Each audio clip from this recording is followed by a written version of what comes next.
pretty boy Floyd Mayweather. Now, these days, Floyd Money Mayweather. Lots of money to be made in early May in Vegas against Miguel Cotto. Perhaps more to be made down the line against Manny Pacquiao. We'll get to that eventually. You're 42-0. How much of a threat does Cotto pose to that record? He's a champion. I'm the champion at welterweight. He's the champion at super welterweight. Strong competitor. He's a guy I know that I can't overlook, and he brings a lot to the table. Coming from a Puerto Rican boxing background, and me coming from, an American boxing family, the Mayweathers, he poses a threat, but it's a good matchup. It's only your 6th fight in 5 years. You stay in incredible shape. You just turned 35. Eventually, yes, people say some rust has to set in, some age has to be a factor. Well, thus far, we've been able to get over the hump and be successful. I'm dedicated to the sport of boxing, dedicated to my craft. That's why I'm able to, dominate. No alcohol, no smoking, no drinking, and that's why I've been able to be at the top, in the sport of boxing. So even though famously you like to party, surrounded by people who are notorious partiers, you don't partake. You may stay out late, but you don't partake. Oh, absolutely not. I got to stay focused because I know that, one shot can end your whole career, and boxing is a very, very deadly sport. It's a sport that's very entertaining, but very, very, deadly. You mentioned you come from a boxing family. Your uncle, your father, both grew up around the ring at various times. They have each trained you. Those who watched HBO's 24/7 see you and your dad, Floyd Sr., get into it again. And I mean, really get into it. You're MFing each other, and it's some brutal stuff. But you've gone that road before and then made up. Where does it stand now? I think that it's just jealousy on my father. My father half. I'm everything in the sport of boxing that he wasn't. I think by now he expected me to have took a loss without him. And I've been successful with my Uncle Roger. My Uncle Roger is a brilliant trainer, always has a brilliant game plan.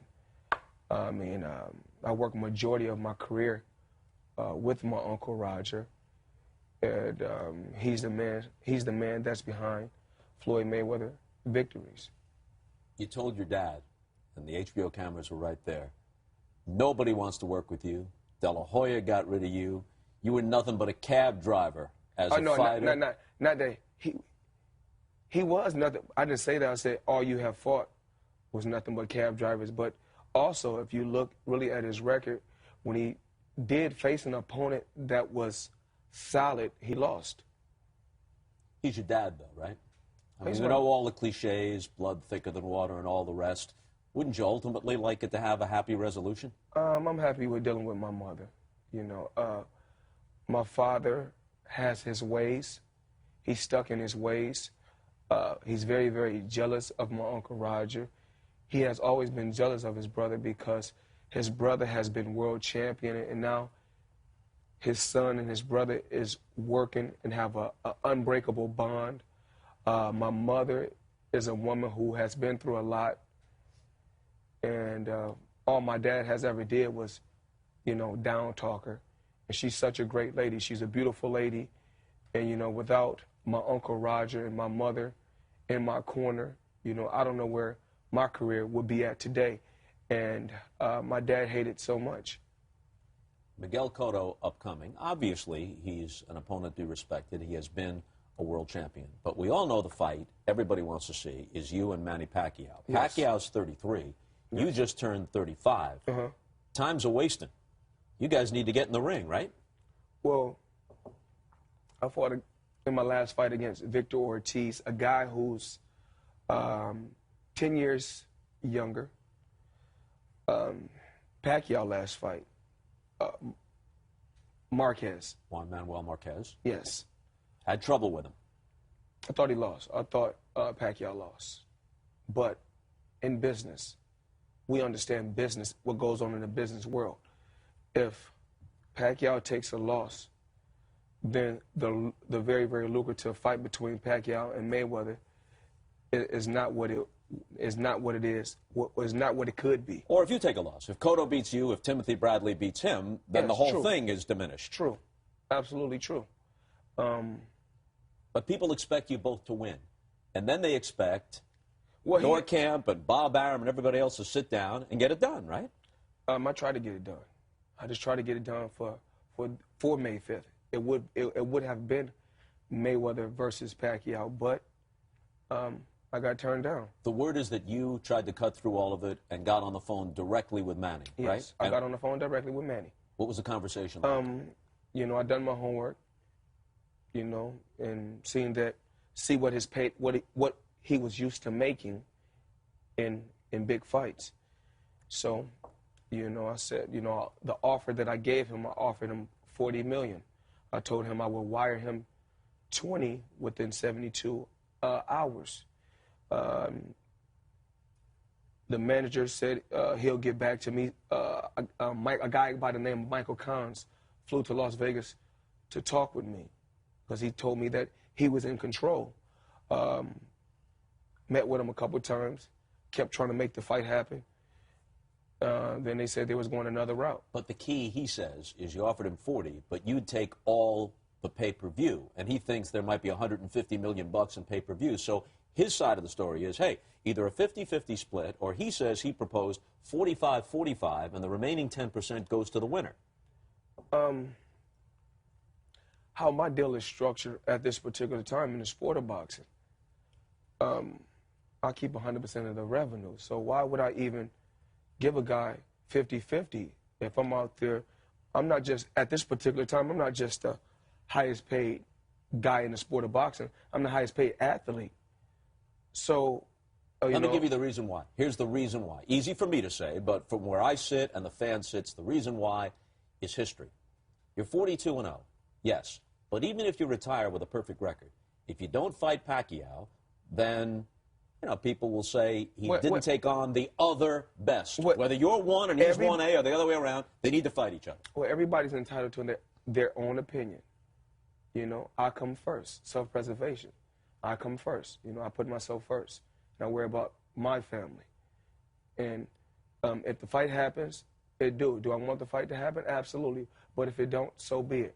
I didn't get in this sport to say, you know what, because when my career is over, I can't come to Bob and say, Bob, you know what, I need you to pay my bills. I got a feeling you're not going to need a loan.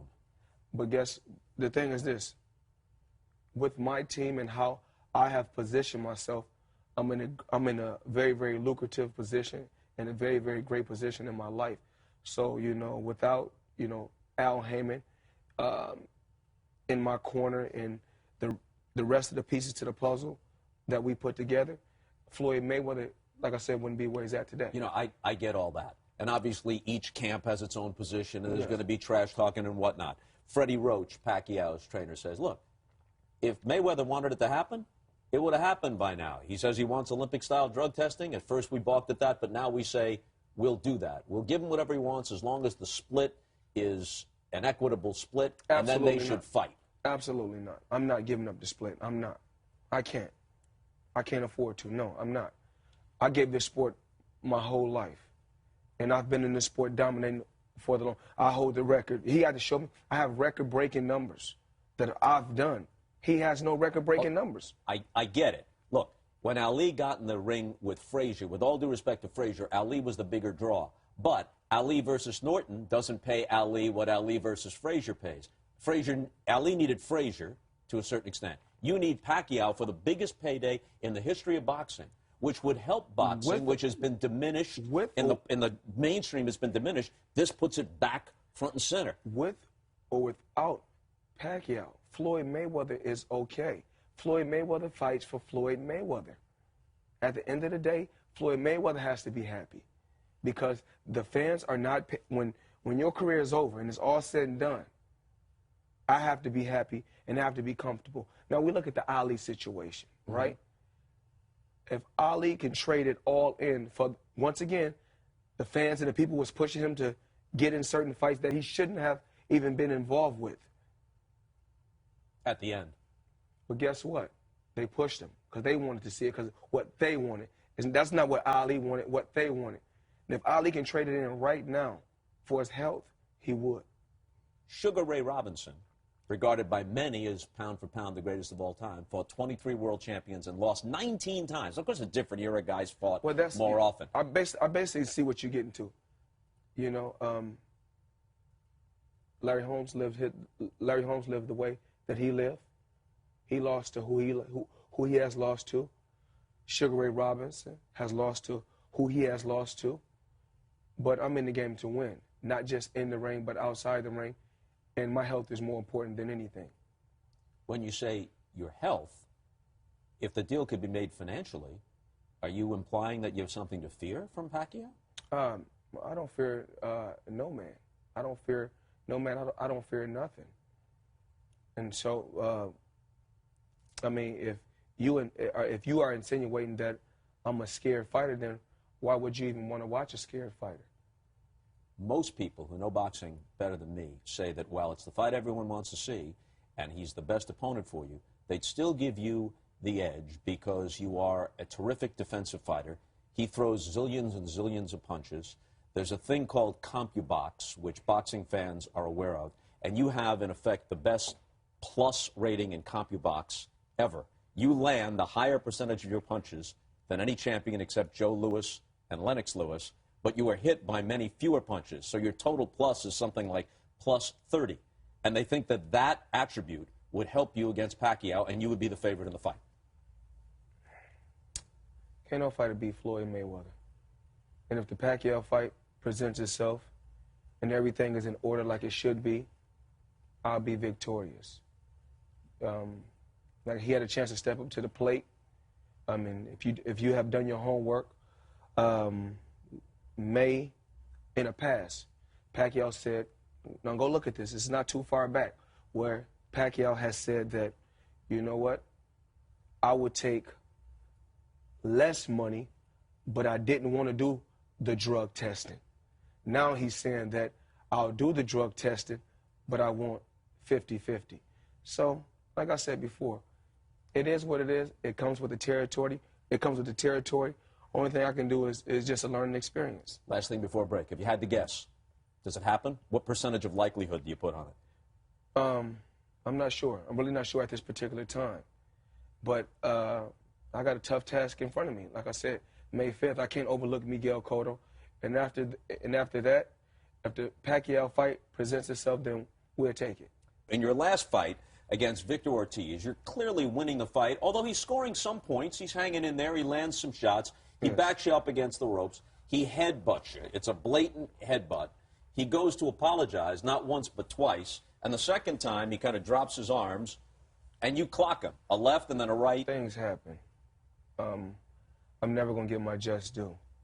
I mean, even if something else happened, it still is going to be an excuse.